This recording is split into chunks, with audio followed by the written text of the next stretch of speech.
On behalf of the Armenian National Committee, the Nation Institute, and our other co-sponsors at MIT and Harvard, I welcome you to War, Geopolitics, History, Conflict in the Middle East, a public talk with Robert Fisk, introduced by Noam Chomsky. This is the third leg of a conference organized by the Armenian Revolutionary Federation, which actually began in New York City at New York Society for Ethical Culture, and later on at CUNY Graduate Center. This conference is meant to generate a new critical discussion from a leftist perspective, which ties traditional issues for Armenians, like recognition of the Armenian genocide, to a broader context that includes imperialism, U.S. militarism, women's rights, and many other critical topics to our predicament, and to see how they actually influence the Armenian predicament. I'm now going to introduce Professor Chomsky. I'm going to be quite brief because you're here to hear him, not have me introduce him. Noam Chomsky is one of the country's leading intellectuals and scholars. An MIT professor of linguistics and a longtime activist, prolific writer and popular lecturer, Professor Chomsky speaks widely in a range of social and political issues, both national and international. From linguistics to philosophy, from history to contemporary issues, from international affairs to U.S. foreign policy, Mr. Chomsky's clear, straightforward honesty is legendary. Professor Chomsky's lectured at many universities in the U.S. and abroad, and is the recipient of numerous honorary degrees and awards. His most recent books include A New Generation Draws the Line, New Horizons in the Study of Language and Power, Understanding Power on Nature and Language, Chomsky on Democracy and Education, Middle East Illusions, and Hegemony or Survival. Please welcome Professor Chomsky.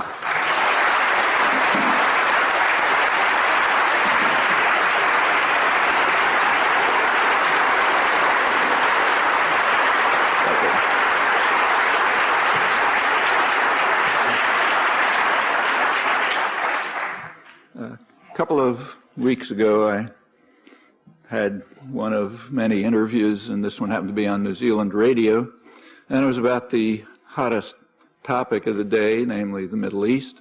And the interviewer mentioned that he'd just run a marvelous, highly informative interview with Robert Fisk, and he asked where Fisk's regular columns, reports, were published in the United States.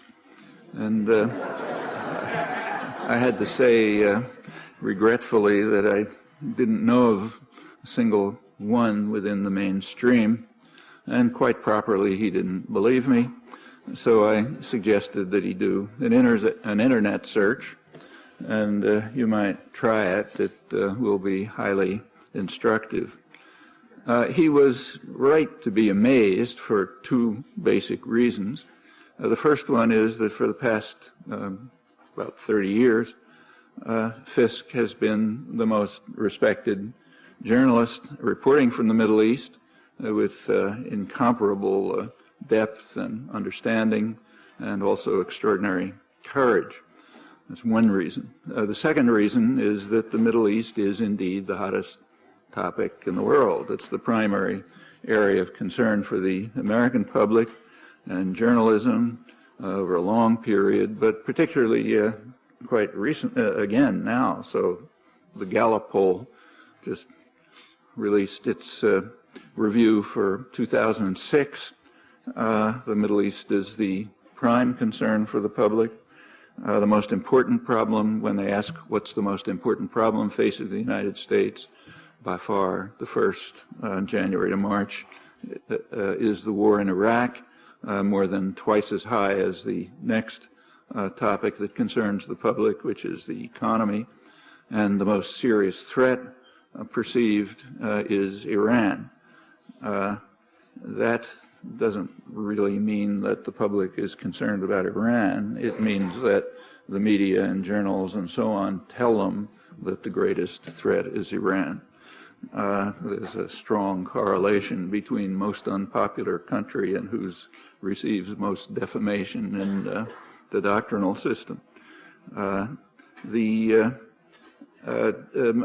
most foreign coverage over the years, by a long shot, is Israel and matters related to Israel. And might add that the region also provides the topic of least concern to Americans, that is among topics that are covered at all, at least to judge by the printed word, and that is the fate of the Palestinians. Plenty of coverage, but just contempt and disdain for their rights, dramatically so right now. Well, conclusion from these observations is that that Americans are protected, carefully protected, from the most respected and valuable voices on the topics of their primary concerns, which is something that might merit some concern on our part. The only comparable example that I can think of is the complete exclusion from the media and journals of Denis Halliday and Hans von Sponeck. Again, you can try an internet search. These are the two distinguished UN diplomats who ran what was called the Oil for Food program. They had hundreds of staff reporting from all over Iraq regularly.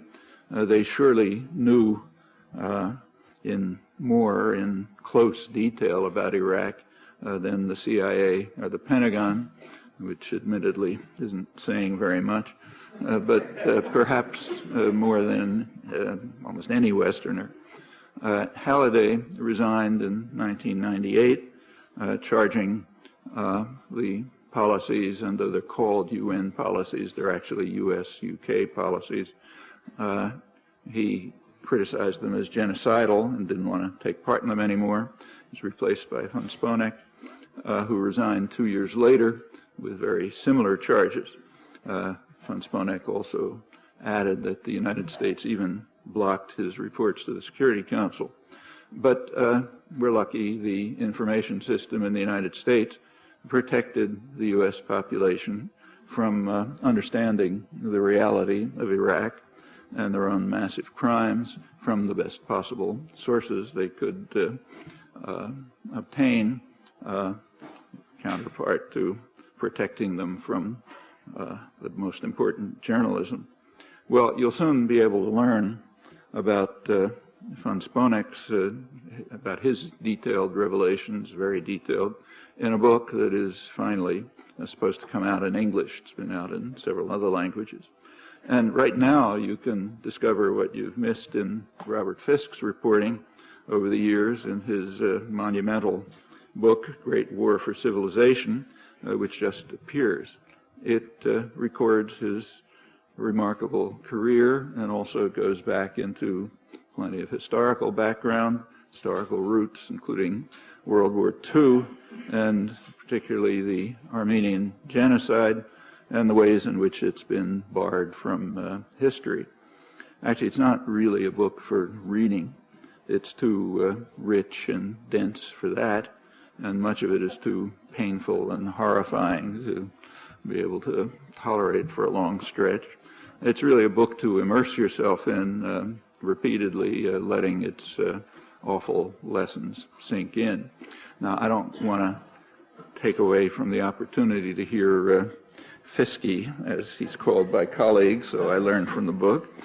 So let me just mention three of the rich store of searing episodes that he vividly portrays in the book, the merest sample and very relevant to this moment, though they're from the past. The first incident that I want to mention is the case of the USS Stark. That's a U.S. missile frigate. It was part of the U.S. fleet, which was providing vital support, turned out to be decisive support, for Saddam's murderous aggression against Iran, which killed nobody knows how many hundreds of thousands of people or more. In May 1987, the Stark, patrolling in the Gulf on behalf of Iraq, was hit by two Exocet missiles. It killed 37 crewmen. It was known instantly that the attackers were the Iraqi Air Force, an Iraqi jet, and President Reagan, in fact, did make an impassioned statement about it.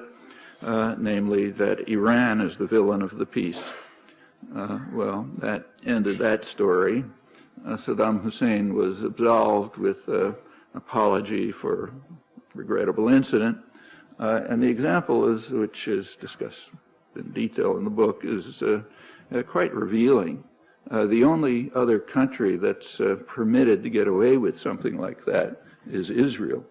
In 1967, the attack on the U.S. liberty, actually under more ambiguous circumstances than the attack on the Stark, and it was also the subject of many bitter denunciations from the highest quarters of the government and the military, and of course the Liberty crew, who are still publishing a journal about it, all to scandalously little effect. However, in the case of the USS Stark, not even that took place, just gone. It's the fault of Iran. That whole episode does reveal something important. It reveals the unusual and, in fact, quite extraordinary love for Saddam Hussein on the part of the present administration and its immediate mentors. These are facts that are highly relevant today, and they would be on the front pages regularly in anything that pretended to be a free press, along with a great deal more like them.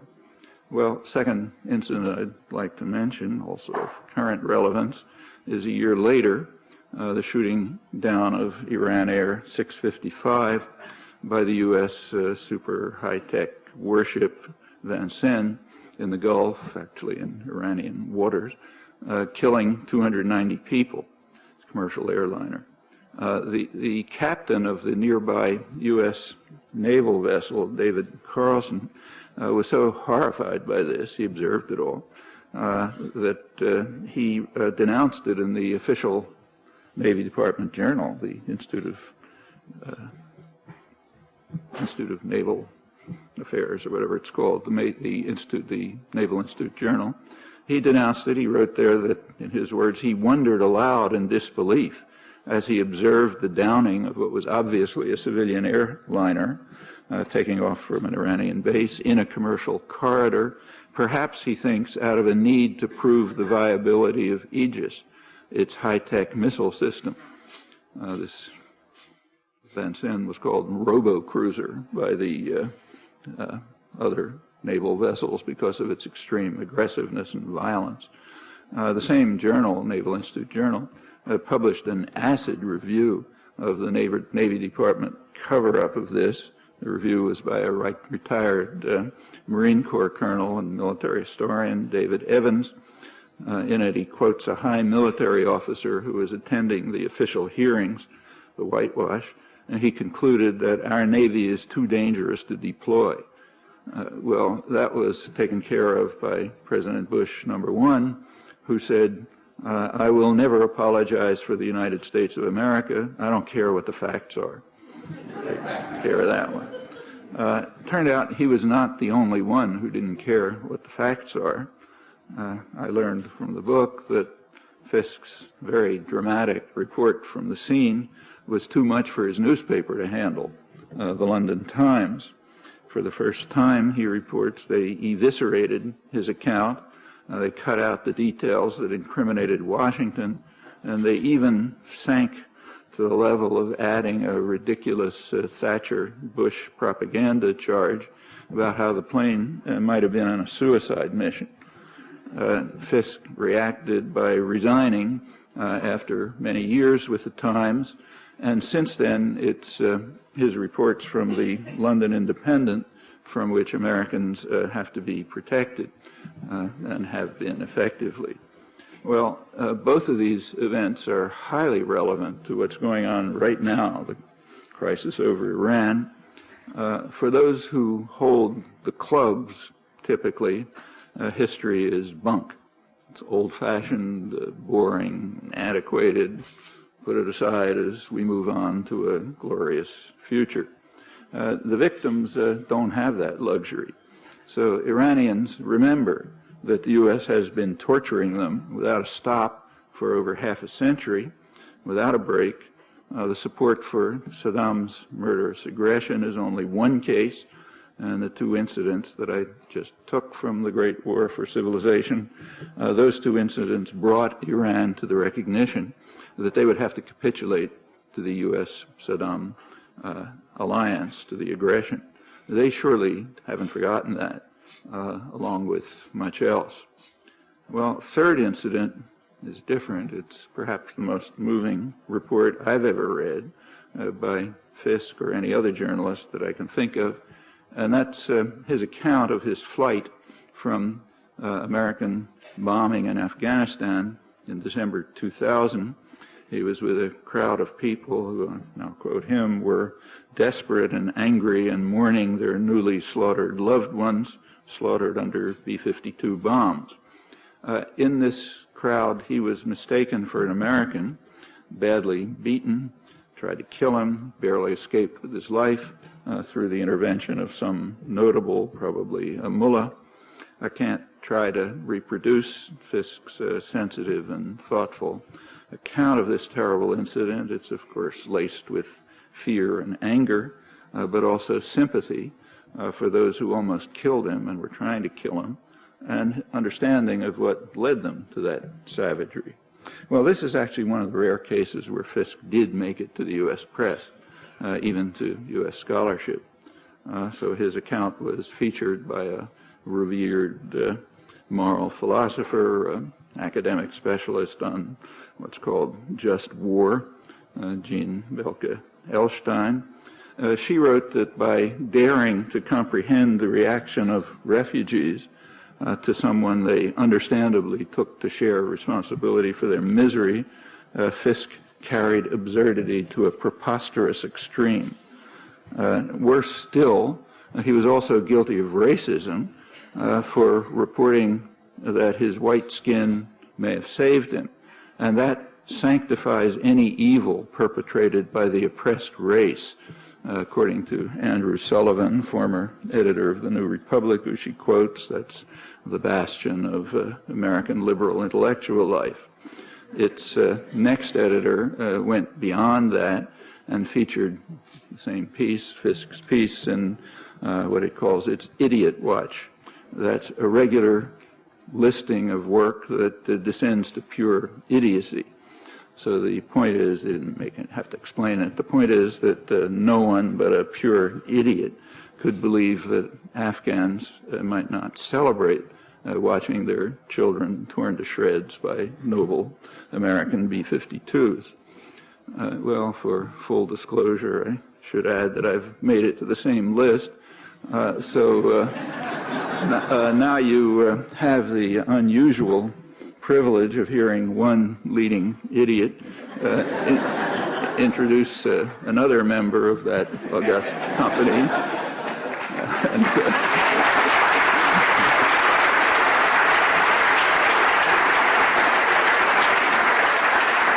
And I can only urge that you listen carefully, and we're all certain to learn a lot that we shouldn't hear, according to our guardians. Thanks.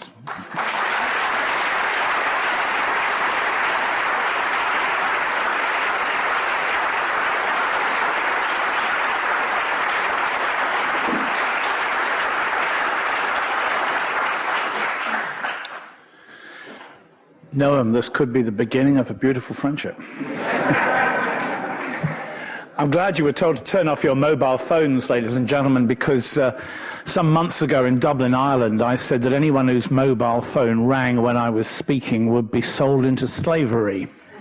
And immediately a mobile phone rang, and it was mine. So it's still on now, so you can answer your phones if you want. It's a newsroom, no problems. I'm not going to try and give you a hard sell on my book. At 1,300 pages in the English edition, it's impossible.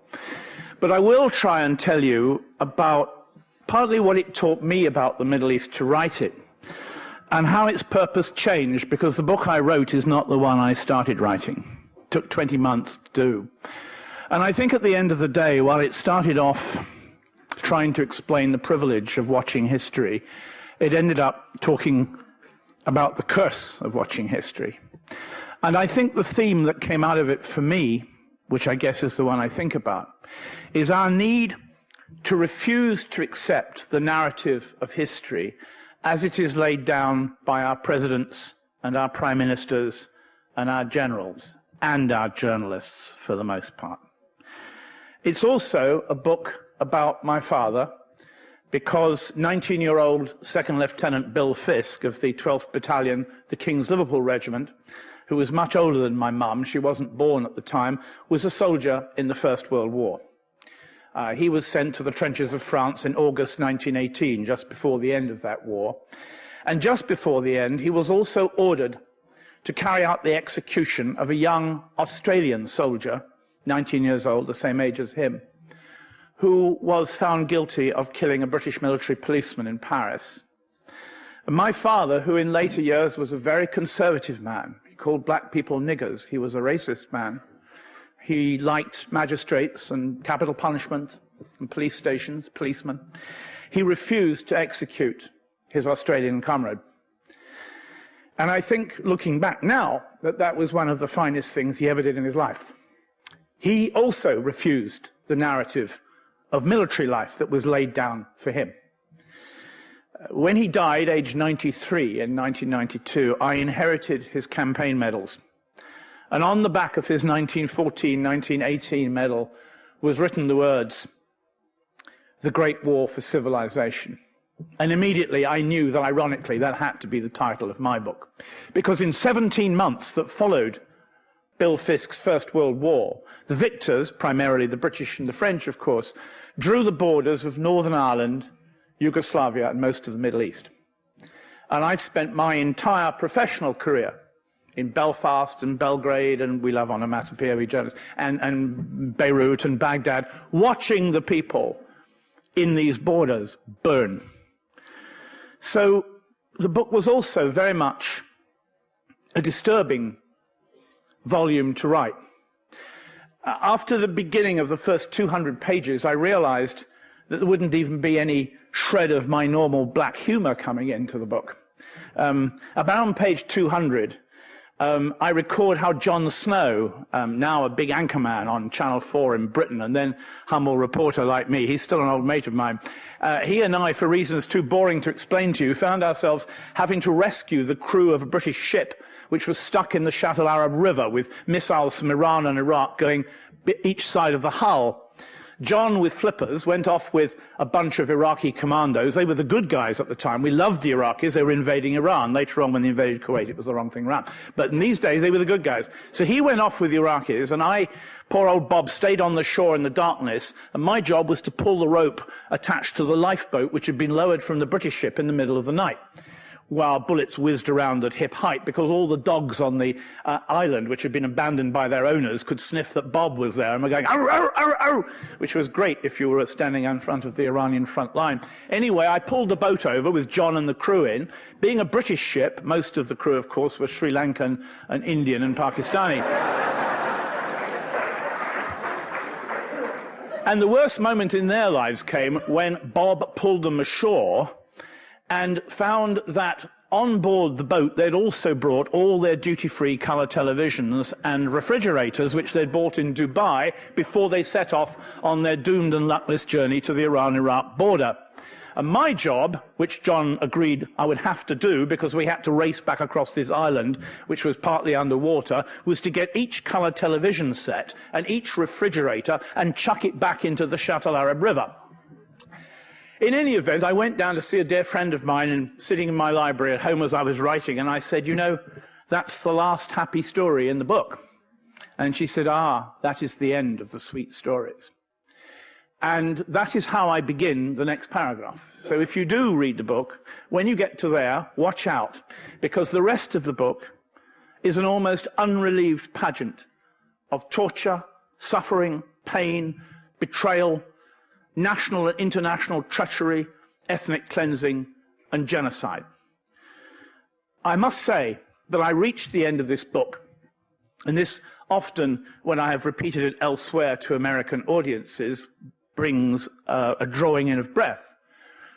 When I reached the end of my book, of 80 years of duplicity in the Middle East, I found myself amazed at how much restraint Muslims had shown towards the West.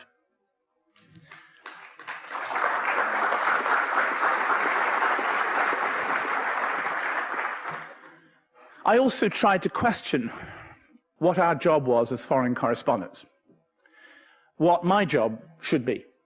I had a conversation more than 2 years ago with that very fine Israeli journalist Amira Haas on Haaretz about this very question. And I, being a Brit, of course, I said, oh, well, our job is to write the first pages of history so that people can never say, we didn't know, no one told us. And Amira said, no, Robert, you're wrong. Our job is to monitor the centers of power, to challenge authority, especially when they want to go to war, especially when they're going to kill people and tell lies to do it. And that, I think, is the best definition I've ever heard of what our job should be in my life. And it's now the definition I use, always, of course, copywriting it to Amira. But there is a big problem. And it's one of the things, the main thing I want to talk to you about today, and maybe hear you and even Noam again on this same subject. And that is, how do we get it so wrong? How do we get it, we journalists, how do we manage not to inform you? I've always thought it's remarkable. I mean, Noam says I don't have a regular column in an American paper. Here is the man who should have a regular column in an American paper.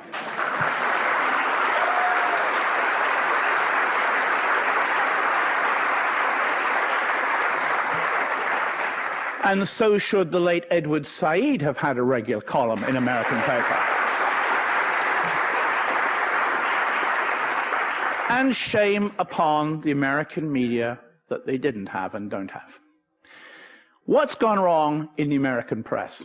I ask myself this partly because I have a lot of friends among the American journalists working in the Middle East. I enjoy having dinner with them. But the odd thing is that when I'm at dinner with them, I learn quite a lot. They know a lot. But when I open the paper in the morning, it's so boring I could fall asleep. The knowledge isn't there. I remember my colleague Patrick Coburn in Baghdad telling me that at one point of great violence in Baghdad, he saw an American colleague crawling out on his balcony to use his satellite phone to talk to somebody. And afterwards he said, what, because there were a lot of bullets flying around, what was the problem? Who were you talking to? He said, I was ringing someone up at the Brookings Institution. We needed a quote about what was going on in Iraq. You see the problem? I mean, there is this osmotic, parasitic relationship which your journalists, and some of ours too, have with power. You only have to watch, I was going to say watch CNN, don't watch CNN. You only have to watch a presidential press conference from the White House to see how the relationship works. Mr. President, Mr. President, Mr. Yes, Bob. Yes, John. See, that's how it works. Close to power, have access. When I was doing a book launching tour, and by the way, it's getting really, I've done New Zealand, Australia, Belgium, Norway, and here in 1.5 weeks. So if I seem to be wandering at any point, I am. I'm sitting in LA having my morning coffee, and I open my Los Angeles Times, which will show you I was in LA on November the 16th, 2005. I'm going to show you one of the problems with your journalism, okay? This is a story on the front page, which you can see. In a battle of wits, Iraq's insurgency mastermind, we love masterminds, don't we, stays a step ahead of the United States. By Josh Meyer and Mark Mazzetti, Times staff writers, Washington. Good place to write about Iraq from, by the way. Try it. The first paragraph, despite the recent arrest of one of his would-be suicide bombers in Jordan and some top aides in Iraq, insurgency mastermind Abu Musab Zarqawi, he might not even be alive for all I know, has eluded capture, US authorities say, because his network has a much better intelligence gathering operation than they do. Wow. Now, first of all, I don't think Zarqawi may be even alive, and I doubt very much if he's got much of an intelligence gathering operation. The problem is that when you set off on an ideological war, you can have all the mainframe computers you like, and as much HUMINT as you like, and as big CIA central station as you want. If it's an ideological war, you won't understand what you're listening to. I'll give you a perfect example of that. 5 weeks before the Anglo-American invasion of Iraq in March of 2003, Bin Laden made an audio tape which no one listened to. Well, we did. We said, and the Pentagon said, and the press said, was it him? Is he ill? How long ago did he make the broadcast finish? But what he actually said in that tape was he called upon Iraqi Muslims who supported him to join with socialists in the future battle against the American Crusaders. These are his words. Socialists, he meant the Ba'ath Party. He meant the soldiers of the Iran-Iraq War, the soldiers of the Iraqi army. This was the detonator, which was going to bring us the suicide bomber and the trained Iraqi soldier in one insurgency. This was the warning, and none of us... How many people here actually read that at the time? There isn't. There's one hand, two hands. I missed it, 3 hands. Okay, you 3 did better than I did. I was sitting in Baghdad at the time. How incredible. There it was, and we didn't pick it up. No wonder Mr. Zarqawi has such good intelligence. But let me read you the rest of this report, just bits of it, and you mustn't laugh. I'm going to read you the sourcing of the report. Paragraph 1, as you know, US authorities say. Column 1 still, US officials said. Said one US Justice Department counterterrorism official. Column 2, officials said, US authorities say, US officials said. We're going over to A10 page now, so you can look it up on the Google, which I don't use. Here we go. Column 1, several US officials said, those officials said, the officials confirmed, American officials complained, they said, US officials stressed. Column 3, US authorities believe, said one senior US intelligence official. US officials said. Jordanian officials said. We've got a slight... No laughter, please. We haven't finished yet. Several US officials said. Column 4, US officials said.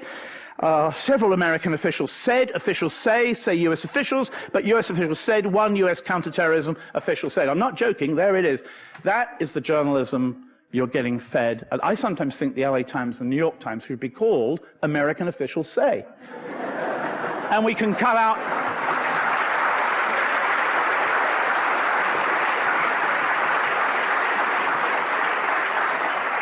and we can cut out the journalists. No more problems. It isn't the only kind of reporting I object to. Let me try this one on you. This is an AP report published in the New York Times on the 24th of January, not long ago, also, of course, on Fox News. I'll read you just a few extracts from here and see if you can spot the point. You will. Fort Carson, Colorado, January 23, the Associated Press. A military jury ordered a reprimand, but no jail time Monday, for an army interrogator convicted of negligent homicide in the death of an Iraqi general, who died after he stuffed him headfirst into a sleeping bag and sat on his chest.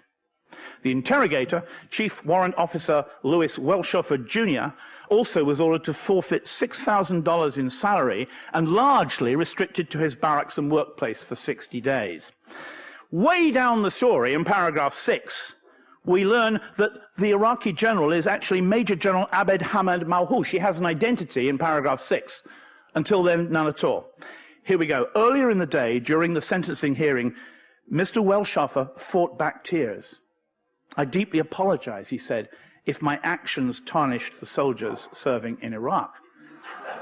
One would have thought the apologies might have gone to the family of the general, if he has one. But we don't know that. What we do know is that Mr. Welshofer has a family because, as we learn later on in the story, his wife Barbara testified that she was worried about providing for their 3 children if her husband was sentenced to prison. But she said she was proud of him for contesting the case. I love him more for fighting this, she said, tears welling up in her eyes. Everybody's crying in this court case.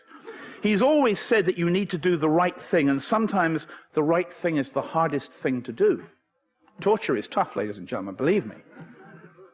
So here we have, oh, there's another lovely line here I better tell you, is that they believed, here we are, officials believed, the officials are here too, officials believed Malhoush, the general, had information that would break the back of the whole insurgency. He knew 40,000 insurgents, so he stuffed him inside a sleeping bag and sat on his chest. But what's really wrong with this story is, did the general not have a family? Did he not have 3 children? Who was providing for them now? But it's missing. And I don't think the reporter who wrote this AP story for a single moment saw anything wrong in it. Shouldn't we know that this person was also a human being? This is exactly the same problem that we have because in our reporting of Iraq today, because I don't think we care about Iraqis. In fact, I don't think we care about many people in the Middle East. You know, why is it that President Bush can say, 30,000 Iraqis have been killed, more or less? Well, more or less. Which? Would he have said, well, 2,000 Americans have been killed, more or less? I doubt it. We rightly honor the sacrifice of our dead soldiers, but we do not give any honor to the massive suffering of the Iraqis. In August of last year, I went, as I often do, to the main mortuary in Baghdad to count corpses. There were 9 by 9 a.m., 26 by midday. Many of them hands tied behind their backs, blindfolded, a woman and baby included, shot in the head. Death squads are roaming Baghdad, as we now know. When I was there, the mortuary officials, who know me very well by now, allowed Mr. Bob to have a look at the computer screen hooked into the Ministry of Health in Baghdad, which is banned, of course, to Western journalists on the orders, specifically of the American British occupying powers. And this computer showed that in July alone, 1,100 Iraqis, in just July, in only Baghdad, had died by violence.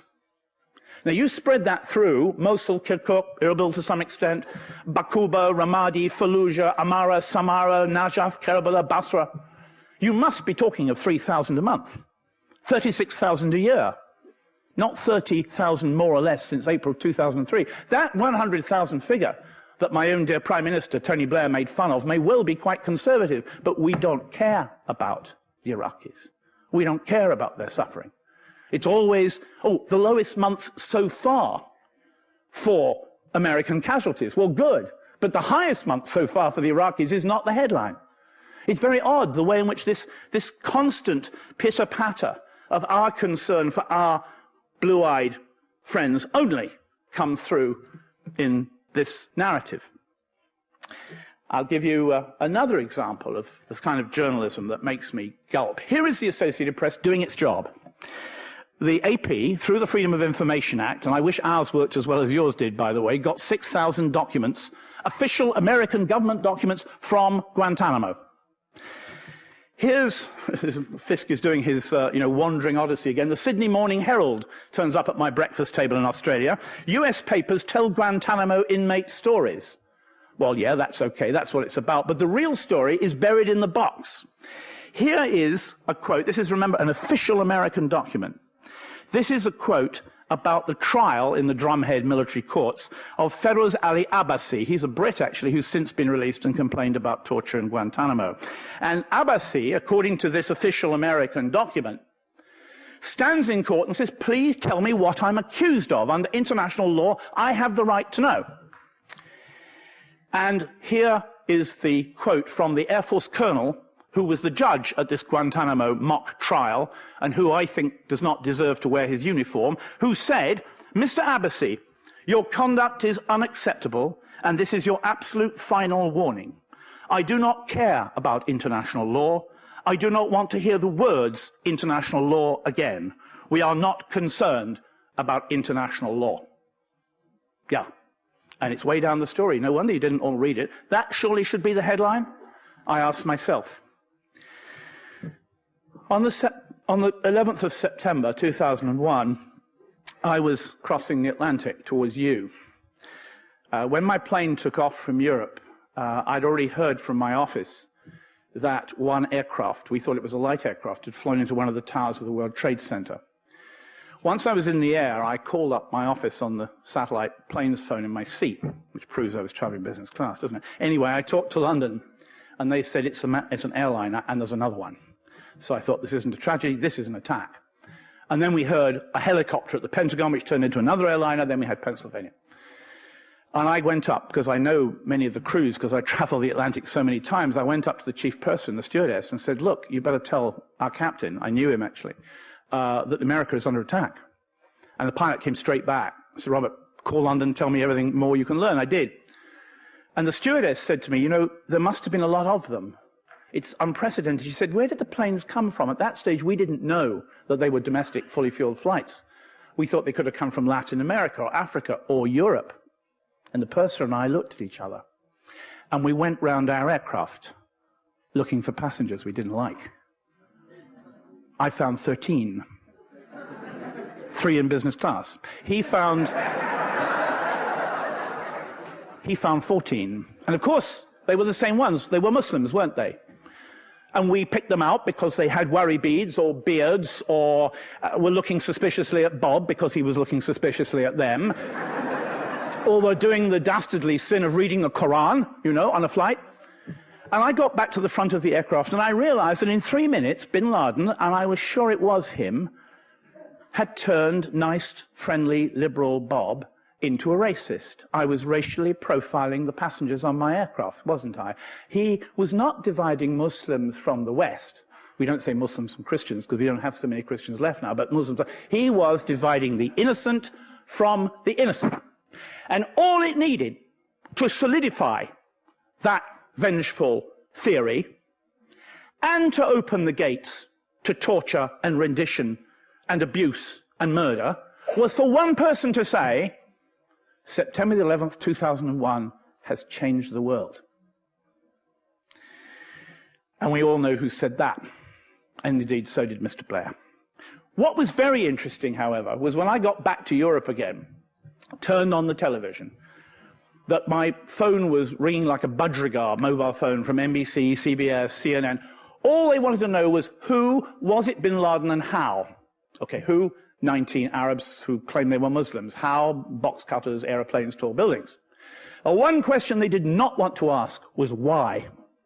And from my aircraft, I actually dictated 2 stories to London before it returned. Of course, we turned round off the west coast of Ireland when America closed its airspace. I dictated 2 reports to my paper. One was saying that in the coming days we will not be permitted to ask why, because it will open a door to the Sykes-Picot Agreement, to the Balfour Declaration, to Lawrence of Arabia, to the aftermath of the First World War, and on and so forth. And the other article I wrote was saying, I don't believe in pointing the finger, but when there is an attack on this scale, and this was, after all, an international crime against humanity, we have a right to say who has declared war on the United States, and bin Laden had. And the last time I met him, out of 3 occasions, the last words he said to me, we were sitting in one of his camps on the top of a mountain in Afghanistan, a camp originally built by the CIA, of course. And he said, Mr. Robert, from this mountain upon which you're sitting, we defeated the Russian army and destroyed the Soviet Union. Bit of an exaggeration, but with a certain amount of truth in there. Then he said, and I pray to God that he permits us to turn America into a shadow of itself. And when Victoria, my researcher, found my notebook, along with 328,000 other documents, files, newspaper clippings, photographs, and videotapes, she found that on the side of that quote, I'd written 2 vertical lines on each side of the page and put rhetoric, ? And I can tell you, when I saw on the television over and over again the Twin Towers descending in that biblical epic horror, and all that smoke and fire crossing Manhattan, I said to myself, well, New York is now a shadow of itself. But what was particularly interesting was the venom that I received, both on the BBC and on the radio stations, when I did start to say why. I was on an Irish radio show with Eamon Dunphy when I was hooked into a well-known Harvard professor who shall remain nameless. It was Alan Dershowitz, of course it was, yes. Who said that because I was asking the question why, I was pro-terrorist, anti-American, that I was a dangerous man, and that to be anti-American was the same as being anti-Semitic. I've got it on tape, by the way. But you see, I got the message. To ask the question why was so dangerous that you would be a Nazi if you asked it. Indeed, following my articles, I started receiving a number of postcards from this country, all written with the same language, of course, in different places, saying that my mother was Adolf Eichmann's daughter. Now, my mum was in the Royal Air Force in 1940 repairing radios on damaged Spitfires that had been shot down by the Luftwaffe. But that, of course, didn't matter. We actually had a series of campaign emails into the Independent in London. We don't care about, if it's a political campaign, we bin them. Your papers don't, unfortunately. You take them seriously. One lovely one came in from Texas saying, after reading Robert Fisk's bilge, I will never buy your magazine again. Now, not only do we, alas, not sell in Texas, we certainly are a newspaper, not a magazine, but you get the general drift. But you see, some of us did have a feeling that something was coming. I've gone back, with Victoria's help, through all the videotaped interviews I was doing prior to 2001, 9/11. And one of the most interesting moments comes in a CBC interview in Toronto, when I said I'm very pessimistic about the way things are going at the moment. We have a very dangerous situation on our hands in the Middle East. He said, oh, I don't know what the problem would be here. I mean, we've got, we've got peace between Israel and Egypt, peace between Israel and Jordan. Always the peace and security of Israel is the benchmark of whether things are going okay in the Middle East. And I said, no, an explosion, some kind of explosion is coming. And I've looked back and I've gone through that tape. I don't know what I meant. Maybe I meant political explosion. But some of my colleagues, particularly my Arab journalistic colleagues, also were saying the same thing at the time. We knew somehow something was going to happen. Back in 1993, I made a series of films called Beirut to Bosnia, and the subhead to them was How Muslims Are Coming to Hate the West. Dismissed as sensationalist in the New York Times. It was shown on the Discovery Channel. Only once, because then, of course, AIPAC and others attacked it, and on Channel 4 in Britain.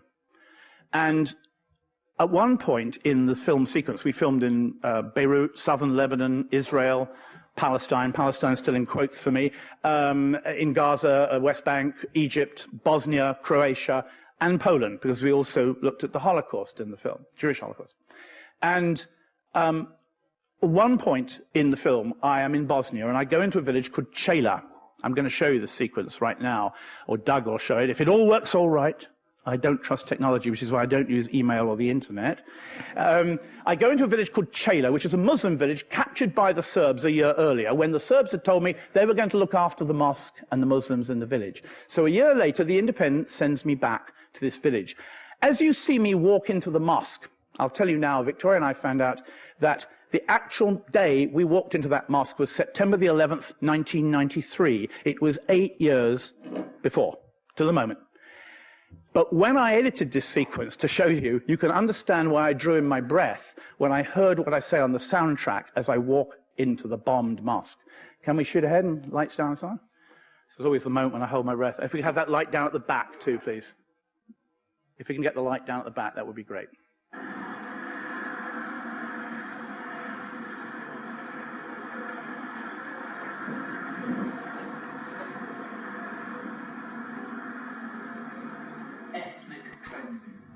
How easily we reporters accepted this phrase. The Muslims who lived in these devastating homes were raped and murdered by the Serbs, not because they were ethnically different from their Serb attackers, but because the Serbs wanted the Muslims' land, and they got it. Our reports of their plunder made no difference. A year ago, the Independent sent me into Serbia and Bosnia to search for a village in which Muslims still lived. I found a village called Chela. It had a pretty mosque and a friendly imam who lived in a cottage next door. The Serbs promised to protect them. Now I was going back to see them again, accompanied by 2 watchful Serb policemen. I'm sure it's a mosque. I went there before. Keep going, keep going. This is, I'm sure, yes, I never went to go in here before. This is the mosque. Right. See it now.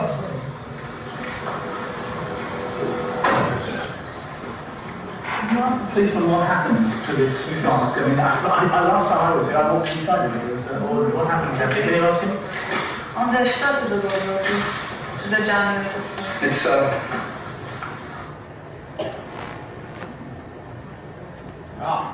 That's what the policeman would like to have happened. You see why I don't trust technology? I can get into a taxi and it'll stop working. It'll stop working. So I'm going to go on talking to you while we get the picture worked out. Maybe we'll get it worked out. Can you do it? Yeah, try it again. Okay, we'll try it again. A slightly younger Bob Fisk on this film, I have to say. If we get it there. 1993, September 11th. Za džamiju sa svim. It's, No. Well, it worked okay, yes. So never mind, we'll just abandon there. Basically, as I walk into the mosque, what I say is, when I see things like this, of course the mosque has been burned out and bombed out, when I see things like this, I wonder what the Muslims have in store for us. Maybe I should end each of my reports with the words, watch out. That's what I was about to say when the film cut there. And of course, I go into the house of the Imam. It's been burned out. His photographs of the family are lying on the floor. And then I go to the railway station where the people from this same village are being heaped onto trains and sent off and can't even tell me what life was like because they're weeping. In any event, it's a story which, of course, was repeated again and again in Bosnia, when we spent much of our time saying it was a civil war, that it was not. I think you might as well abandon it, actually, rather than have funny pictures come up. Well, we kept saying it was a civil war, therefore we didn't have to be involved. And it was only when 750,000 Muslims in Bosnia were dead that we actually did eventually intervene. But let me go back to the much more powerful issue of Iraq, which is what really should be dominating our discussions today. I think it's almost impossible to report Iraq at the moment. I'm not really surprised, frankly, because the Americans are happy that we can't move around. As journalists, it has now got to a stage where, for the first time in my life, as a foreign correspondent, I'm not sure if the risk is worth the story or the story is worth the risk. And believe me, the American military like it like that, because we can't go and check that when they say 32 terrorists have been killed in this village, that there aren't a lot of women and children there too, although when the Iraqi film comes back, there often are. But the real problem, you see, is that we're now divided in between what I call hotel journalism and mouse journalism. Hotel journalism is where the reporter arrives at the airport, is helicoptered to the green zone, and goes into a hotel and uses the Baghdad dateline, but doesn't leave the hotel. He uses his mobile phone to call the Iraqi government in the green zone, or the American embassy, or the British embassy. The New York Times, for example, now lives, and does occasionally travel up, but lives in a massive stockade with 4 watchtowers, guarded by young Iraqis with rifles, all of whom, by the way, have black T-shirts with New York Times written on. This is journalism today. I don't actually mind those reporters who don't leave the hotel because, frankly, you know, if you have family, your editor tells you can't, your security detail, a lot of reporters travel with armed men, we don't on The Independent, but many do, you know, what can he do? What I do object to is that the reporter does not tell the reader or the viewer or the listener that he doesn't leave the hotel, thus giving the impression it's possible to do a tour d'horizon of Baghdad and to check out stories, when in fact he doesn't do that. He might as well be in County Mayo or MIT, using his mobile phone to call in the green zone. But the alternative, you see, is what I try to do and what Patrick Coburn does and a few of the rest of us, and that's what I call mouse journalism. I'll give you an example. This has actually happened a few months ago. I was in Baghdad. 2 bombs are blown up by suicide bombers at a bus station used by Shiite Muslims. I rush to the scene with my 2 Iraqi friends at a beat-up old black car. I jump out of the car, I get one picture of a woman burning next to a bus. I have 20 seconds interviewing an eyewitness, and then 40 or 50 Iraqis beating on the roof of my car, and so I drive away at speed. Mouse journalism. Off I go. That gives me 400 or 500 words in the paper, but is it worth the risk? Is it worth the risk? You know, we still ask ourselves, was it for oil? Strange how oil has even disappeared out of the narrative now. Now it's, will there be a civil war? If you want to really understand Iraq, you've got to read Doonesbury, by the way. I read Doonesbury in Iraq, and it's the best account of what I'm seeing around me. I don't know if you've seen the latest episodes. Bush is in the White House trying to say, well, you know, we can't use weapons of mass destruction, we can't use the links between Saddam and we can't use democracy at the moment, and we can't use things are getting better. And someone said, well, how about stop the civil war? He said, that's what it'll be. And the next scene is in the desert with all these poor soldiers dripping perspiration. It's getting very hot in Iraq. And one of them says, okay, Ben, stop the civil war, mount up. You see, that's what we're doing now. We're trying to stop a civil war. Or are we? You know, I don't believe that all the Sunni Muslims want to go around blowing up Shiite mosques, and I don't believe that the Shiites are all going around trying to burn down Sunni mosques. There has never been, ever, a civil war in Iraq. It is not a sectarian society, as those stupid maps suggest. You know, Kurds at the top, Sunnis in the middle, Shiites at the bottom. Imagine if we thought you were going to have a civil war. We'd have, you know, black areas of Washington, white areas of Baltimore. We'd have WASPs here, Catholics here, born-again Christians there. I mean, imagine the matrix in this country. But no, in Iraq and the Middle East, it's okay to say Druze, Shiites, Sunnis, Maronites, etc. We divide them up. I remember the first person who said the word civil war was the spokesman for the American occupation forces in August 2003 in the Green Zone. I remember taking notes and thinking, what? Civil war? What is this danger of civil war I've heard about? Where? Why? What for? I was interviewing a doctor who was shot dead, the brother of a doctor who was shot dead in his surgery in Baghdad, probably because he'd objected to the building of a Shiite Muslim mosque at the end of his street, probably killed by Shiites. And afterwards, I was sitting next to the brother of the doctor in the funeral feast, a very grisly affair that some of you may have even taken part in, lots and lots of overcooked meat. And sitting next to the brother of the doctor, I said, New York Times style, so will there be a civil war in Iraq? And he said, Mr. Robert, he said, you know, we're all intermarried. We're a tribal society. My wife is a Shiite. Do you want me to kill my wife, he said? This is not, you know, one of those little apocryphal stories. This is the voice of an Iraqi. He said, why do you Westerners want us to have a civil war? Are you trying to make us frightened and obedient through the fear of civil war? Someone wants a civil war in Iraq. By goodness, they do. But look at this whole story we hear that men in police uniforms take Margaret Hassan hostage, Margaret Hassan of Care, who was later brutally murdered in front of a video camera. Over and over again, we're hearing men in police uniforms kidnap X, kidnap Y, or men in military uniforms take over a police station. Are we supposed to believe that there is a warehouse in Fallujah with 8,000 police uniforms made to measure so that insurgents and suicide bombers can come along and take the uniform that fits them? No. I don't believe so for a moment. You know, back in Algeria, we had the same issue. We had what were called faux barrages, false checkpoints, manned by men in police uniforms at night. And it took me 3 months in Algeria before I realized that at some time around 6:05, the real policemen turned into insurgents. And what's happened is that the insurgents have so infiltrated the police and military in Iraq that they are totally untrustworthy force. That's why many of them are wearing hoods in front of US troops when I turn up at the scene of bomb explosions. They're there. I actually spent a day with the Iraqi police force. You can imagine what it was like going to the Interior Ministry in Baghdad and said, please, can I spend a day with your policemen? And to my horror, they said yes.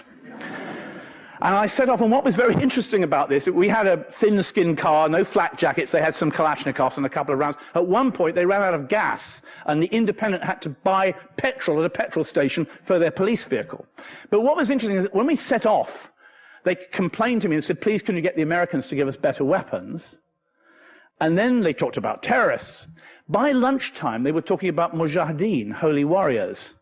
By the afternoon, at around 3:30, and I began to see the clock ticking towards 6:05, they were talking about how the Americans were really getting it from the insurgents now, and the patriots were really knowing how to fight, right? So I was kind of happy at 4 o'clock when my driver turned up and said, Mr. Robert, we'll go home now, because who knows what would have happened 2 hours later. But you see, they were, of course, if not insurgents, they were sympathizers with those Iraqis opposing the occupation. 2 were Sunnis and 1 was Shia. There you go. They weren't fighting each other. They were talking about fighting occupation. So these are questions. Look, did we go for oil? Simple answer. If the major export of Iraq was asparagus, do you believe the 82nd Airborne would be in Mosul? Or the 3rd Infantry Division in Baghdad?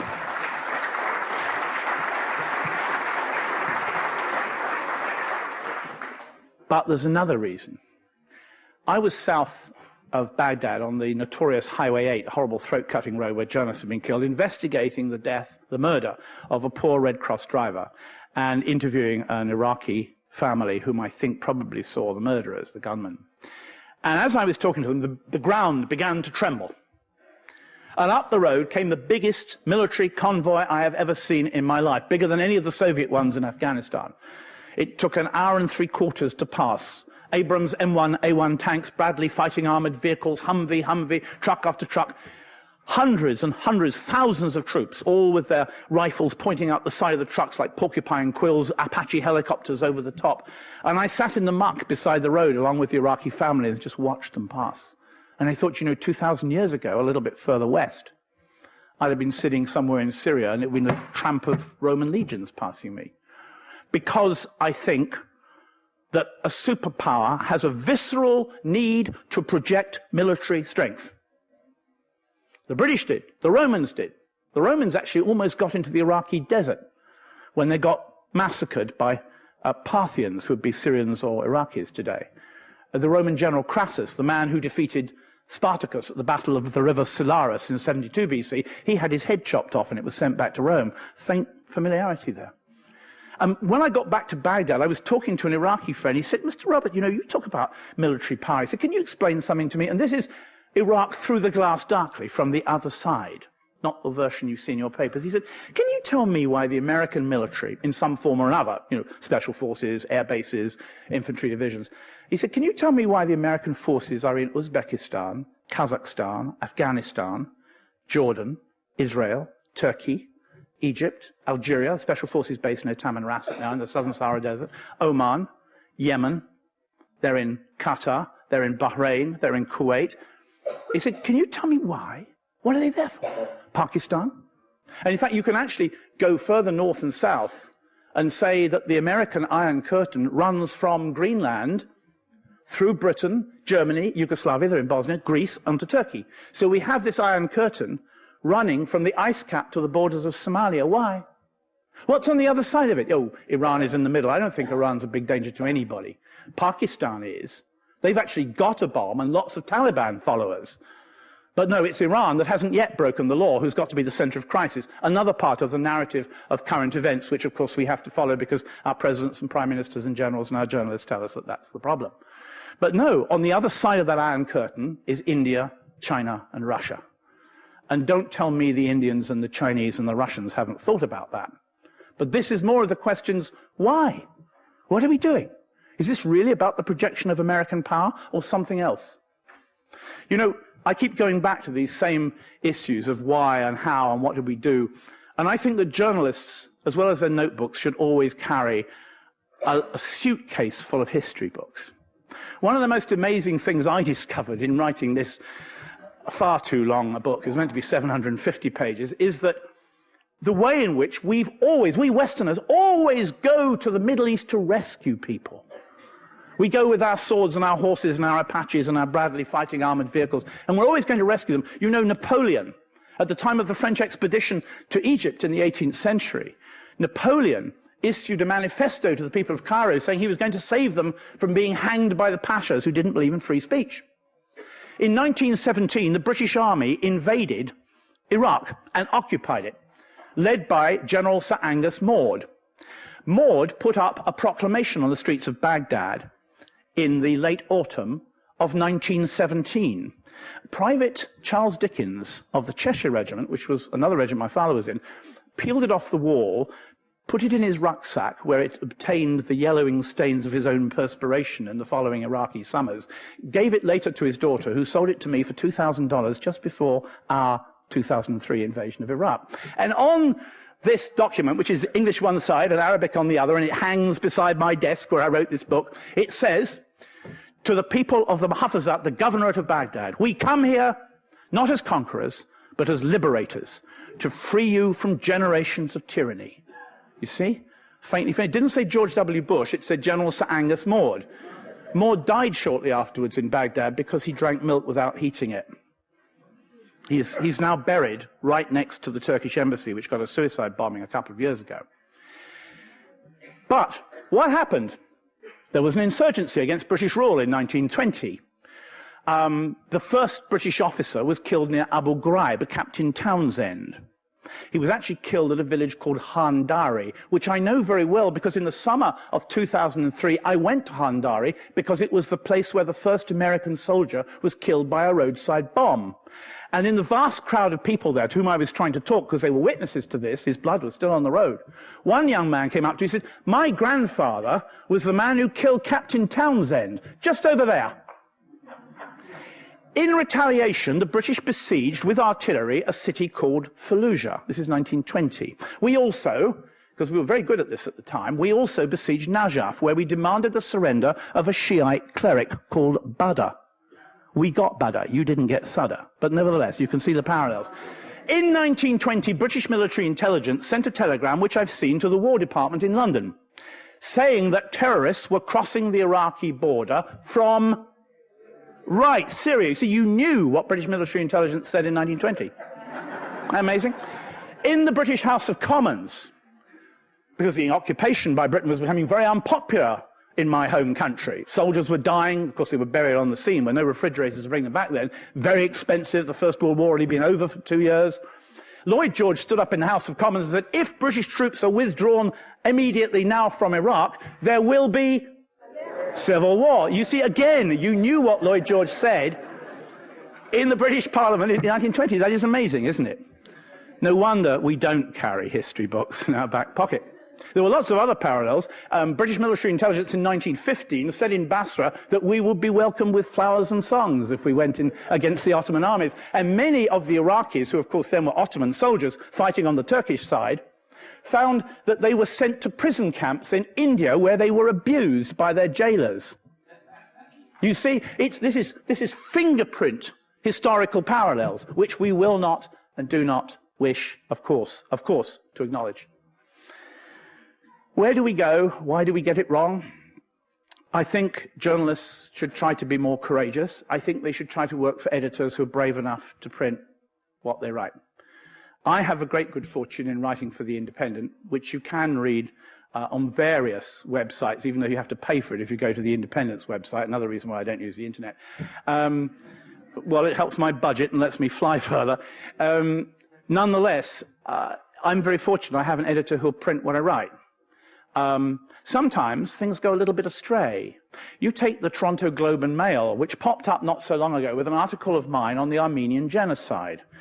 But when I referred to the phrase, which I do in The Independent, the Armenian Holocaust, with a capital H, just as we of course rightly refer to the Jewish Holocaust with a capital H, the word Holocaust had been deleted, and in its place was tragedy. Like a problem, like a flood, or maybe an earthquake had hit the Armenians, right? So immediately I picked this up. One of my Canadian friends had actually spotted it, called me in Beirut. I called our syndication department and said, ha, when they take our syndicated services, they're not allowed to change the words.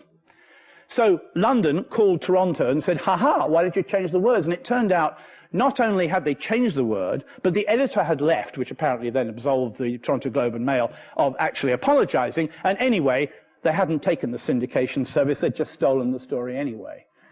So they had to pay a fine, you know, congratulations. But you'll be surprised how often this happens. Since the Armenians, this is part of an Armenian week, I will say that one of the things I hope will happen, and as a journalist I say this too, is that in the coming months and years, Armenians will try, as Israelis and Jews have tried in Europe, to honor those brave Turks, in the case of the Jews and Israelis, those brave Europeans, who risked their lives to save the people who were stricken, those Turks in this case, who risked their lives to save Armenians. We know who some of them were. Of course, that most of them are dead now. I'm sure all dead. But only the children are still alive, and they're fading away now. But we know names, even in the British Blue Book, which was published during the First World War. There is honor paid to Turks who risked their lives to save Armenian lives. And I'm struck to say that because I want to read a very small, tiny paragraph of my own book, because I've gone back and tried to interview almost every survivor of the Armenian genocide Holocaust in Lebanon. I went to the Armenian Old People's Home. Down the corridor, a very old man is lying on a bed. He is Harutiun Kebedjian. He is holding in his left hand a Bible in Braille, and his right hand is fingering the embossed paper letters. He greets me with a smile, sightlessly. It is now the year 2000, and he is 93 years old. So he was 8 when he survived the Armenian Holocaust.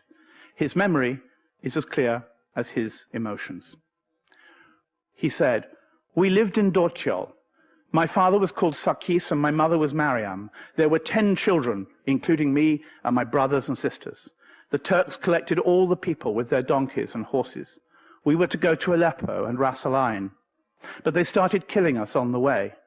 The Turks forced us to the Habur River, and by the time we got there, there was only my mother and my sister and me left. They told the women and the men to take off all their clothes. My sister was 18, and a man on a horse came and grabbed her and put her on his horse. He did this in front of us. It happened in front of my eyes. I was not blind then. And they started to beat my mother. As she begged them not to take my sister, the Turks beat her to death. I have always remembered that as my mother died, she screamed my name, Harutiun, Harutiun. Later, an Arab Bedouin took me to his house, and I stayed there for 3 years. The war was over, and then people came saying they were looking for Armenian orphans. I said I was Armenian, so they took me to Aleppo. There I caught a virus that affected my eyes. I was suddenly blind, and I was only 11 years old. Until I was 23, I was filled with rage because the Turks took my sister and beat my mother in front of my eyes until she died. But when I was 23, I felt this was not the right way to be a man. So I began to pray to God so he would see me. I was making peace with myself. Now I'm ready to meet my God. I am at peace. Last year, when the big earthquake happened in Turkey, it killed so many Turks. And I prayed to God for those Turks. I prayed for those poor Turkish people. What a guy. I have to tell you that when I went to cover that earthquake, I found wandering in the earthquake zone of Istanbul a very bright, middle-aged Turkish man with his daughter, spoke beautiful English. And I said, well, what do you do? What are you doing? He said, well, actually, I'm the top earthquake specialist in Turkey, and they won't even pay my taxi fares to go and see what's happened in my country, the government. So I said, from this moment, you are working for the Independent. So I took this guy around all the earthquake zones. It was an appalling horror. I mean, 40,000, I think, was probably the figure of Turks who died in that earthquake, because, of course, their buildings have been built without proper anti-earthquake protection. And when afterwards he and his family and family friends gathered beside the Bosphorus, I remember I said to them, okay, well, here comes the big question, Armenian genocide. And they all said, yes, of course it happened. Our people were responsible, and we should say so. Well, we'll find out, because in October, the Turkish edition of my book, complete with the Armenian genocide chapter, which is called The First Holocaust, is being published in Turkish. An Armenian who speaks Turkish in Beirut has checked over the translation, and it's perfect. And I will be lecturing on the Armenian genocide across Turkey. So as they say in journalism, watch this space.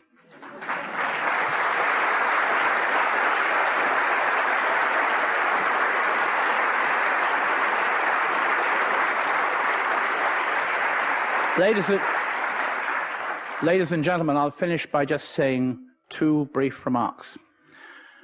Firstly, I will not let 19 murderers change my world, and nor should you.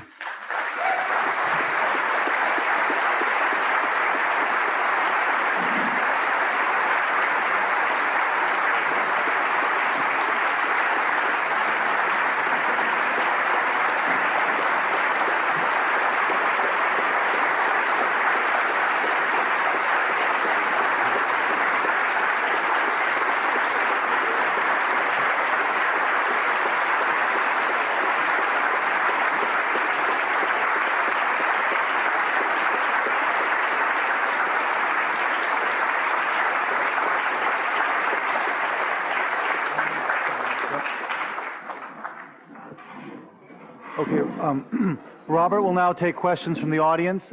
Just to remind you, Robert will be signing books over here, The Great War for Civilization, as well as Pity the Nation.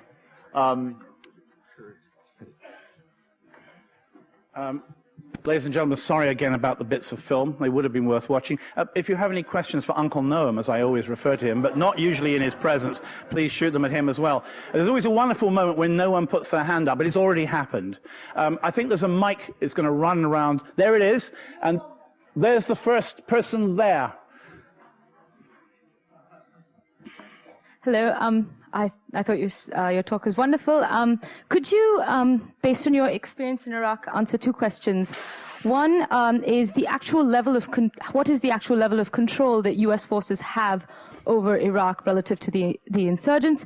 And secondly, what are can you elaborate on the specific ways in which civil war is being fomented and exaggerated by U.S. forces and their interests?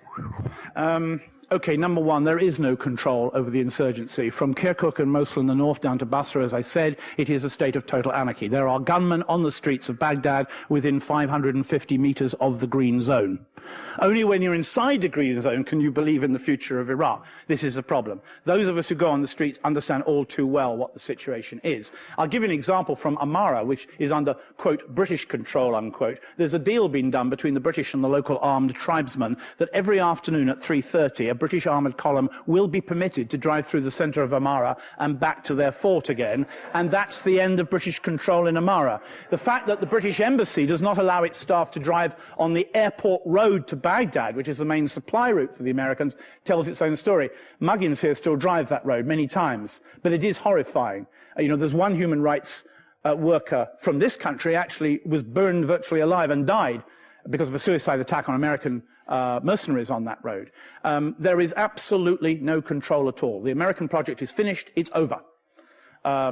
What we've got to look at is the way out now, and in the end, the Americans will need the Iranians and the Syrians to help them, which is one reason, I suspect, why that famous inquiry, which was fingering the Syrian regime into the murder on February 14 last year of former Prime Minister Rafik Hariri of Lebanon, seems to have hit the doldrums all of a sudden. However, so much for control. It doesn't exist. What was the second part again? Just remind me. Sorry? Civil War. Look, there are clearly armed groups trying to foment civil war. There are clearly areas of Baghdad where families which are not divided by religion are moving away from their neighbors, Sunnis from Shiites, Shiites from Sunnis.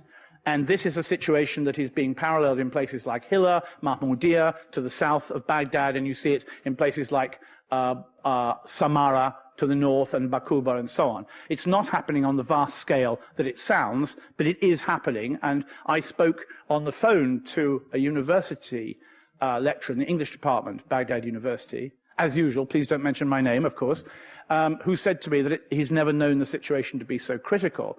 But many Iraqi friends of his, he's a Sunni and his friends are Shia, are all saying to each other, stay together, find out who is trying to break us apart.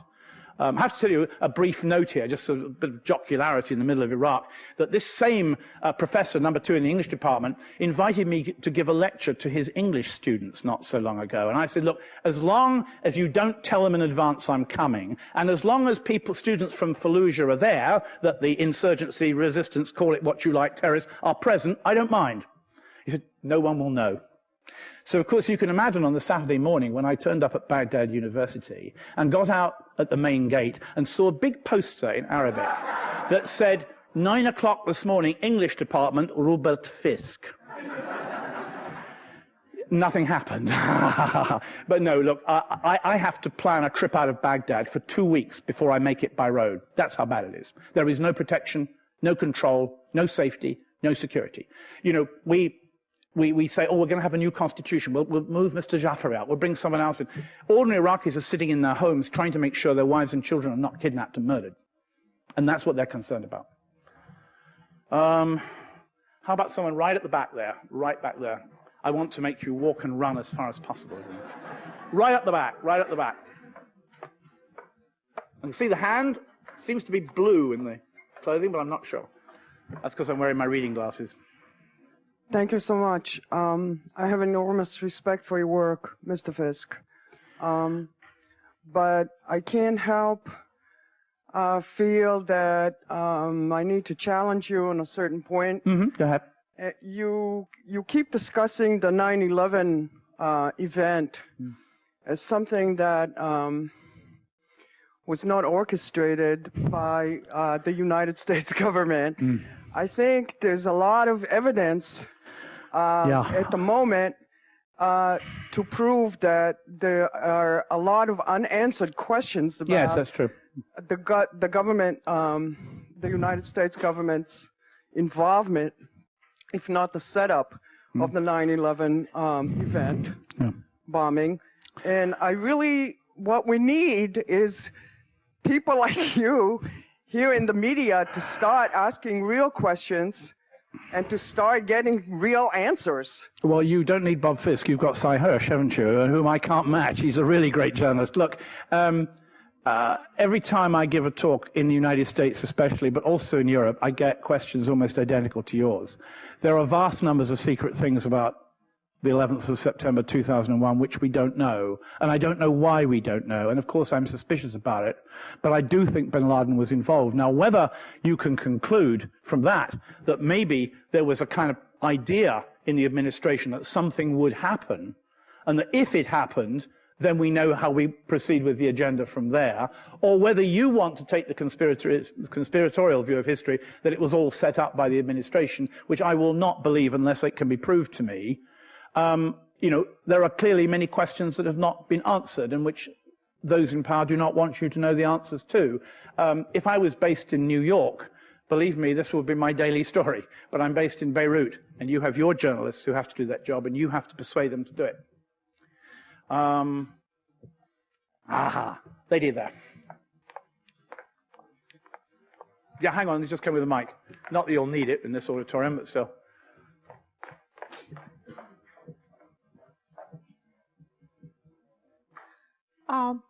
Someone said if you want to know what's happening in Iraq, you have to follow the bulldozers. So you have to what, sorry? The bulldozers. There's no construction. The money, I want to know where the money of oil is going. They're not doing anything for Iraqi people. And they must have some revenue if there is of oil. And I'd just like to know where it goes. Well, at the moment, Iraq is importing oil from Saudi Arabia and Kuwait. There is no substantial oil export, not sufficient to actually make the kind of money. Remember, Wolfowitz thought that Iraqi oil was going to pay for the war. You're going to pay for it, not Iraqi oil. The key issue, of course, is the Bremer legislation, which effectively meant that foreign oil companies can take over the oil fields in Iraq, which is obviously one of the reasons for this terrible and suffering people of Iraq and the conflict. At the moment, apart from those people that run mobile phone companies and the real money makers who are the contractors and mercenaries who are operating, former members of the Special Forces, British SAS, Royal Ulster Constabulary in Northern Ireland, South African police, etc. Apart from these people, no one is really making any money. It's a rather extraordinary situation because there is Iraq, which is a treasure house of immense wealth, and no one can get the key in the lock to open the box. And they're not going to be allowed to. That's the whole problem at the moment. What is interesting is that, for example, for anyone working in the green zone to leave the green zone and come back, whether they have to do an interview, meet someone, or go to a restaurant, they are charged by the contractors $6,000 a trip. I do the trip all over Baghdad for about, I think it's $150 a day, but I'm with Iraqis. Just two, and we have no weapons. But $6,000 is what you pay for an armed escort from the green zone to dinner at night, if you can find anywhere that will serve you, especially if you're a Westerner. So there is no money coming out, and our legislation now means nothing. You see, one of the things that's happened is we set up this vast body of legislation, much of it US legislation, you know, done under the period of Bremer, the second proconsul, Paul Bremer Jr. the third or whatever, an expert on anti-terrorism, I seem to remember. And this legislation now means nothing either. It is a fact, and I can tell you, because I know the people involved, that leaders of the insurgency in Jordan have met with oil analysts who are interested to see if they can have a relationship with the insurgents for after the Americans have left. You see, we think, oh, the insurgents or rebels or terrorists, you call them what you like, they want to get the Americans out. Yes, they do, but that's not the purpose. The purpose is to get the Americans out so that afterwards they can say, we have a right to rule this country because we saved it from occupation. The FLN was not fighting the French to end French occupation. It was fighting the French so that later it could say, we have power in this country now that we have driven the French out. And they still have power to this day.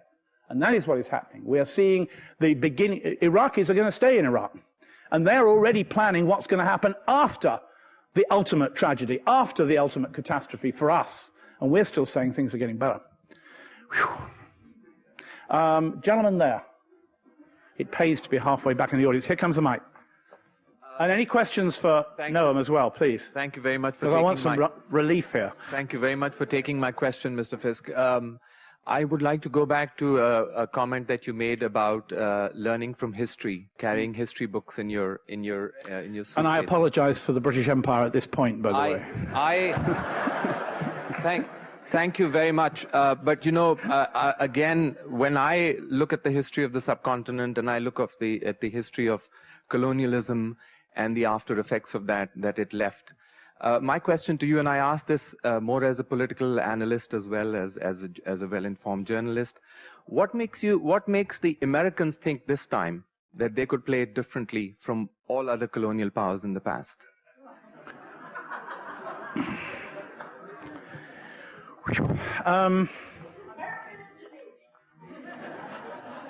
I think that when you are a superpower, and much more to the point when you are the world's only major superpower, which the British were for a time and which the Romans definitely were in the known world, I think you have this boundless optimism that you can do what you want to do. And you also have this feeling that everyone else wants to be like you, and therefore it'll be okay. Now, sometimes when I'm in Cairo, for example, I can see the problem in all this, because while I open Al-Ahram, and there's another paean of scorn for the United States, you can also drive past the American embassy and see a massive queue of Arabs around the outside waiting for visas and green cards. They love America so much they want to come here, but they hate it so much they're going to condemn it every morning in Al-Ahram. And there is a problem there in the sense that you go to Dhahran, and the highways, or Jeddah, and the highways look like LA. And the road signs are identical to road signs on the M60 north of London. You can see why we go there. So look, it's just like home. We wouldn't say that about Iraq, by the way, but nonetheless. And there is this constant idea that they want to be like us. Hence, we want to give them democracy. And actually, I think most Arab Muslims would like democracy. They'd like some packages of human rights off our Western supermarket shelves. But they want another kind of freedom, I think, and that is freedom from us. And this we will not give them. I looked up in my files the other day, since I don't use the hated Google and Internet, I looked up in my paper files to find any reference to the keyword justice, which is what you found freedom and democracy on, and which is so lacking in the Middle East. There's an awful lot of injustice. And there was only one reference to justice, which I found among the works of George W. Bush and Tony Blair. And that was the name of a military operation called Operation Infinite Justice. That's the problem. Lady here in the black and white.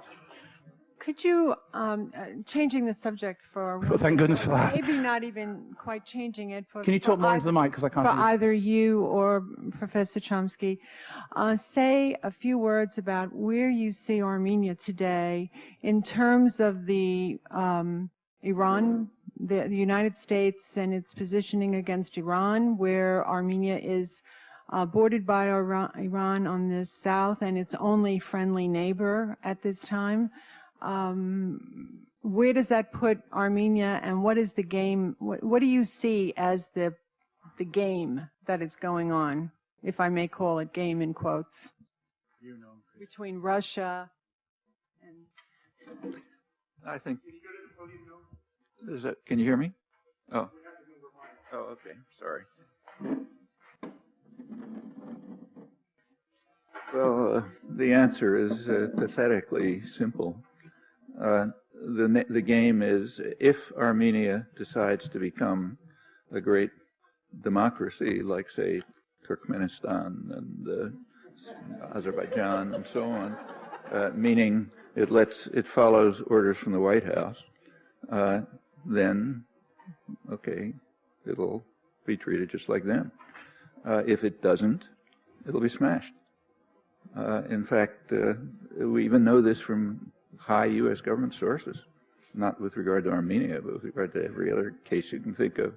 Take, say, the bombing of Serbia in 1999, Clinton administration. Well, there was like everyone, you know, Stalin, Hitler, everybody. It was for humanitarian reasons. That collapsed instantly as soon as the Western documentation came out. In fact, you can see it from the Milosevic trial, obviously a murderous gangster, but the charges against him in Kosovo were from after the bombing. There was one exception. The entire charge is, yeah, after the bombing. It was expected the bombing would escalate atrocities, and it did. Okay, so but what are the reasons? Well, there's actually a good source on that now, which you're not going to find discussed much. Strobe Talbott, who was the head of the Brookings Institution, was the highest official in the Clinton administration responsible for the diplomacy in this period. He was head of the Pentagon, State Department, task forces, supervising it and so on. He just wrote an introduction to a book in which he said, the book was written by his director of communications, in which He says, this is the book you have to, something like this is the book you have to read if you want to understand how the Kosovo-Serbia affair was viewed at the highest level of the Clinton administration. Okay, so you look at the book by his director of communications, John Norris, and he says, words approximately like this, he says there was no humanitarian concern in the bombing of Serbia after Kosovo. He said the problem was that Serbia was not carrying out the appropriate political and economic reforms. Okay, in other words, it wasn't accepting the U.S. neoliberal package. So therefore, we invented some humanitarian concerns and bombed them. So now they'll accept it. Yeah, that's the way the world works. And it'll work that way as long as we allow it to.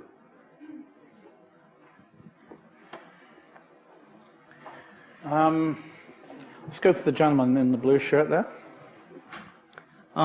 Thanks. It's a shame to have you here and not hear you talk about the last events in Lebanon. Could you just elaborate on where do you see it going, the ramifications for the region? I know, but it's one of the only hopeful. No, I live there. I have a vested interest. Yeah. Reform from within. Okay, Lebanon. I'll go as quickly as I can. I guess I take a personal interest because I knew Rafik Hariri pretty well. In fact, when I was beaten up on the border of Afghanistan, he was the second person to call me. This is the former prime minister who was murdered last year, to say, I will send my personal jet. President Pervez Musharraf is a friend of mine, and since we don't take gifts from prime ministers, I said, no, thank you, but good of you to call. I saw him on fire after the bomb killed him. I was 400 meters away because I'd hurt my back. I was taking some exercise on the Corniche, and he blew up in his convoy right in front of me. And everybody who's been murdered since in Lebanon, I know personally. I believe that Baath Party security was involved in his murder, using, of course, Lebanese officials who were loyal to Syria. I don't think President Bashar al-Assad said, you know, who will rid me of this meddlesome prime minister? No. Although there appear to have been threats from the presidency, which Walid Jumblat constantly recounts, like the threat to him, which was, tell Walid I have my Druze too, etc.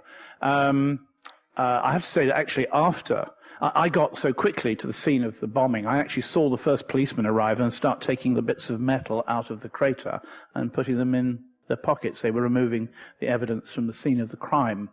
I also have to say, I then named the 3 top Lebanese I believe were probably involved in the killing, Lebanese senior officers in the security services, which the Lebanese press heroically then reported, Fisk says the following did the crime.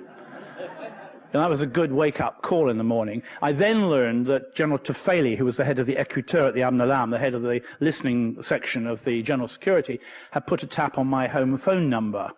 So I wrote a story about him and said, since you often get phone numbers wrong, it's 370615 Beirut. So yes, I am a little bit, taken by the Lebanon story. I think that the fact that the civil war did not restart after Hariri's murder was a great sign of Lebanon's maturity. I believed when I saw those bodies, I saw people burning in their cars to death. They were being cremated in front of me. I thought that the ghosts of every mass grave were climbing out of the tombs. And it didn't happen, because the Lebanese do not and will not tolerate another civil war, though they've still got to learn why the civil war happened.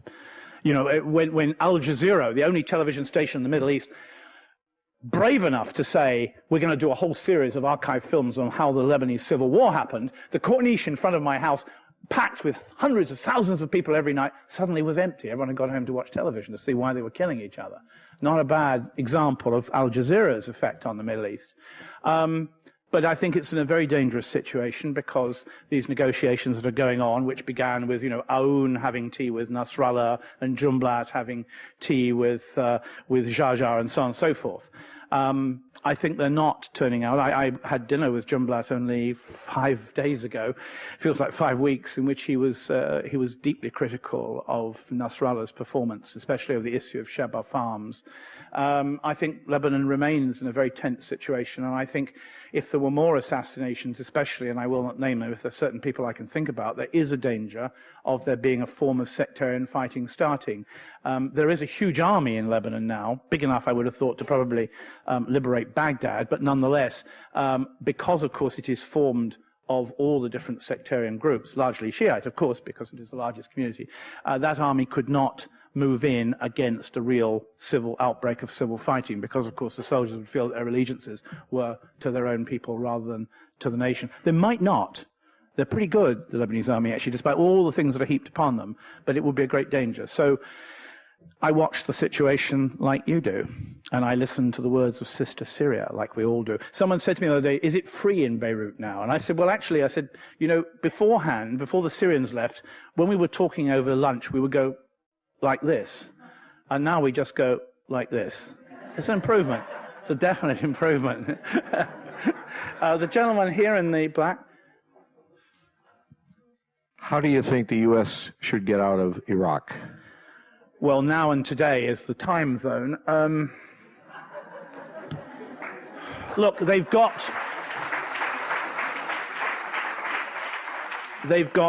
to talk to their opponents in the insurgency. Not Al-Qaeda. The Iraqis will have to deal with Al-Qaeda. That's something else. But I mean, I met 3 of the leaders of the insurgency. You call it what you like, terrorists, resistors, rebels, whatever, in a neighboring country. Not Syria, but Jordan, actually. And 2 of them spoke beautiful English because they were all 3 were former officers in the Iraqi army who had trained 8 years, you know, living and dying, fighting another superpower called Iran. An invasion we supported, so we were very keen on them fighting in that. They got all the training they needed. One of them, the first guy walked in, he was an ex-general, or still regards himself as a general. He was the man who commanded Fallujah in the second American attack in November. And he walked in and said, Mr. Robert, we meet again. And I said, we haven't met before. He said, oh, yes, we have. He said, you were on the Iraqi front line under fire at the beginning of the Iran-Iraq war, and I was the man who brought the first tank unit across the Karun River into Iran, and you climbed on my tank and interviewed me. And back in Beirut, I went back through my files, and there he was, you see, even had his real name. These guys are trained in Britain and America. They can talk, okay, in English. You don't even need a translator. They will talk if they're talked to. You know, we will say, okay, we never talk to terrorists, we don't talk to terrorists, we don't talk to terrorists. That's what we said about the North Vietnamese. That's what we said about the North Koreans. That's what we said about AOKA in Cyprus. It's what we said about Irgun in Palestine. It's what we said about Mau Mau in Kenya. It's what we said about the IRA in Belfast. They all end up having tea with the Queen and visiting 10 Downing Street. That's how we do it, and that's how you'll do it, the other way around. You'll get out and you'll negotiate. Even now we've got a situation where, for example, in places like Mosul, and this is a fact, you've got junior US officers who have an understanding via third parties that if you don't fire mortars at us tonight, we won't do a foot patrol in that street tomorrow morning. So you've already got a kind of matrix of contacts, and everyone knows who everyone else is. It's like the whole thing about, you know, Hamas, Israel won't talk to Hamas. Well, Israel's always been talking to Hamas. Just shortly after the Oslo Agreement, a senior officer in the Israeli army went to talk to one of the major Hamas leaders outside Jerusalem. It was on the front page of the Jerusalem Post. When I was interviewing Hamas members who'd been thrown into Lebanon by 1993, I remember I was interviewing them for my paper, and I said, well, I'm off to Israel tomorrow, see what the effect was. And the effect was that one of them ran up to his tent, came back with a notebook and said, do you need Shimon Peres's home number? And it was Shimon Peres's home number. So they talk. And believe me, the Americans are talking now to people through, and I'm talking, the insurgents, the actual Iraqi insurgents, are the soldiers of the Iraqi army who fought the Iranians between 1980 and 1988, which was mainly our idea. I'm going to run out of steam quite soon, and it's good to see Doug nodding his head. Wait a minute, I'll take 2 more, just 2. Gentleman there in the yellow. No, that one over there in the yellow. And then you afterwards. A gentleman in the yellow with his hand up there. Orange, sorry. I can see. Thank you very much, Dr. Fisk. It's been an absolute pleasure to listen to read to your writing and to come to this lecture.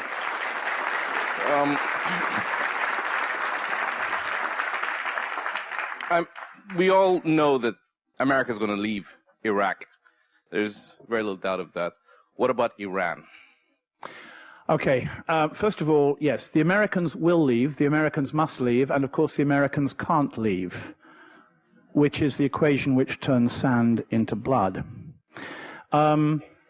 Iran. I think Iran is part of the wallpaper that we are being fed to keep our eyes off other countries like Pakistan.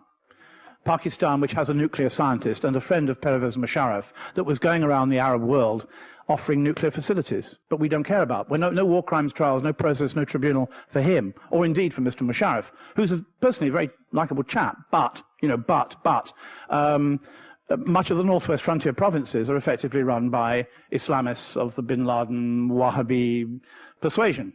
I mean, they got elected, didn't they? We love elections in the Middle East. We just get so annoyed when the pesky Palestinians elect Hamas and the Egyptians go for the Muslim Brotherhood, and then the Lebanese elect members of Hezbollah. It's a big problem. You love democracy, and then they vote for the wrong people. And that's one of the problems in the local government elections on the Northwest Frontier Province and Balochistan in Pakistan. And that's where the real danger lies. They got a bomb and they have it, which means they're safe, of course, from us.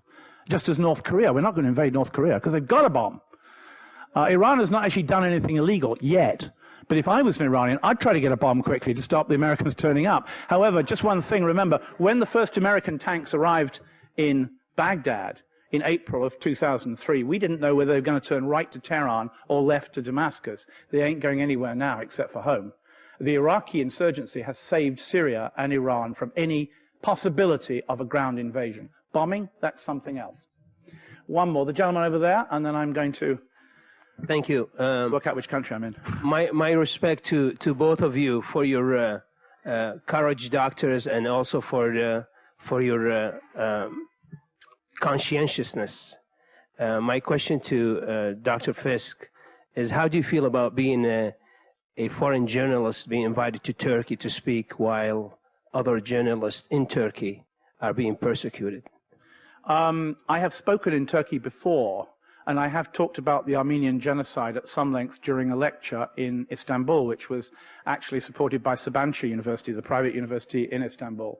And after I finished speaking, one of the members of the audience, who said he was a retired general in the Turkish army, said I was absolutely correct in what I said about the Armenian genocide. I think the page is turning in Turkey.